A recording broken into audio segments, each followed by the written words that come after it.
Moi! Tehdään sykettä nostava taukojumppa ja otetaan meidän hengitys sillä tavalla mukaan, että harjoitetaan vähän meidän hengityselimistöä ihan ajatuksen kanssa tämän jumpan aikana. Ja varsinkin jos sulla on jotakin hengityksen haasteita, niin tuu ihmeessä kokeilemaan, miten tämä vaikuttaa niihin.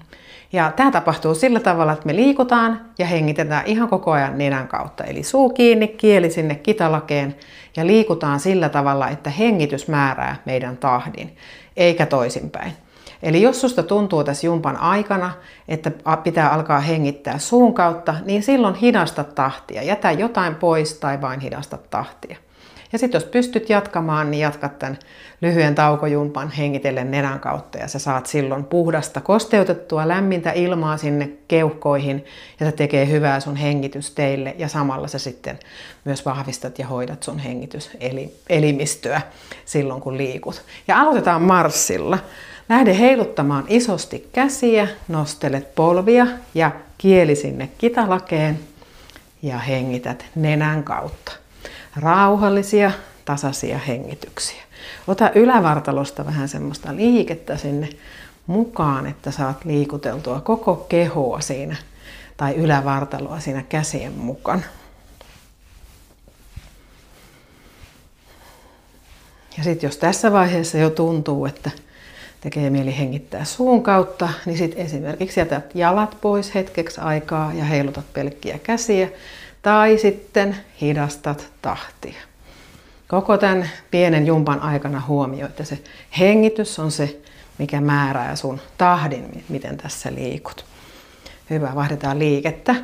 Tehdään tämmöinen haarahyppy puolikkaana. Eli kurkotetaan vastakkaisella jalalla ja kädellä sinne sivulle. Yläviistoon ja jalka sinne sivulle. Ja ei tarvitse tehdä mun tahdissa, jos sulla on reippaampi tahti ja henki kulkee siellä ihan hyvin, niin ota vähän nopeutta siihen, että saat sieltä tosiaan sitä sykettäkin vähän nousuun. Ja vahvistettua sieltä sitä sydäntä ja verenkiertoelimistöä. Vielä pari kertaa kummallekin puolelle. Viimeiset vaikka näin. Ja sitten nostetaan kädet tänne ylös, nostetaan polvi ja huiskastaan kädet siihen väliin.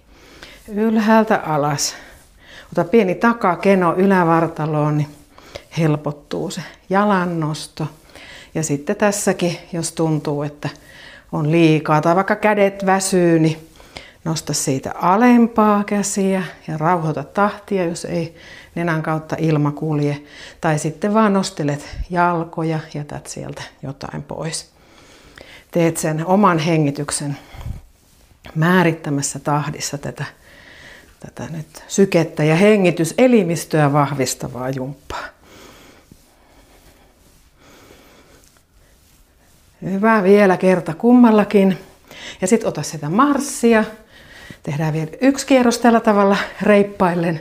Ja sitten vähän jäähdytellään ja hengittele edelleen nenän kautta ja meet semmoisessa tahdissa, että se hengitys kulkee siellä nenän kautta.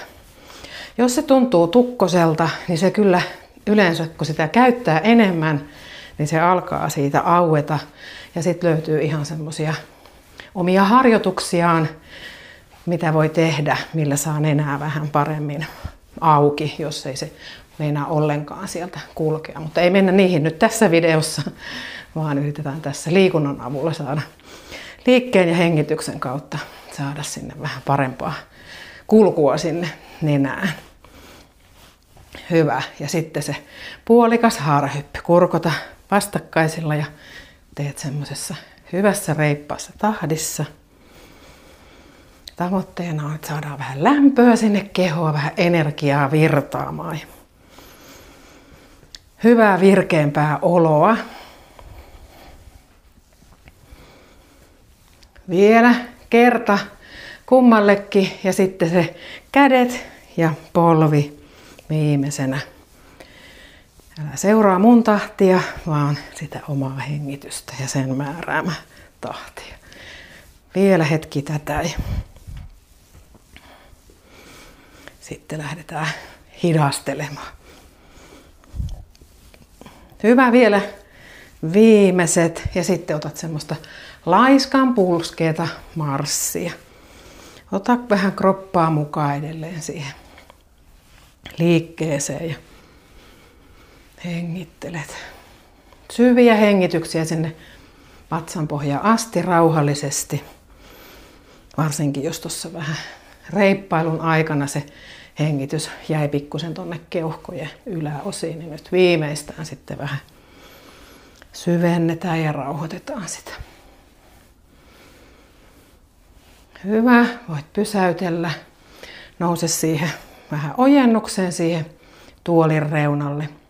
Pyöräytä hartioita muutama kerta ympäri. Otat vähän ylävartalosta sinne liikettä ja hengittelet. Ja annat vähän kehon ja mielen nyt rauhoittua tuossa tommosen pikkusen reippailun jälkeen.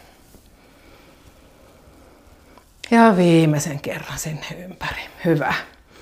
Toivottavasti tuntui mukavalta ja sait ehkä vähän osviittaa siihen sun hengitykseen. Varsinkin jos sulla on jotain erilaisia hengityksen haasteita, että miten sun hengitys reagoi siihen liikunnan aikana hengittämiseen. Pystytkö hengittämään nenän kautta. Ja olisi aika mielenkiintoista kuulla, että miltä tämä tuntuu ja miten hengitys sujuu. Ja voit kertoa sen tuossa kommenteissa. Moi moi!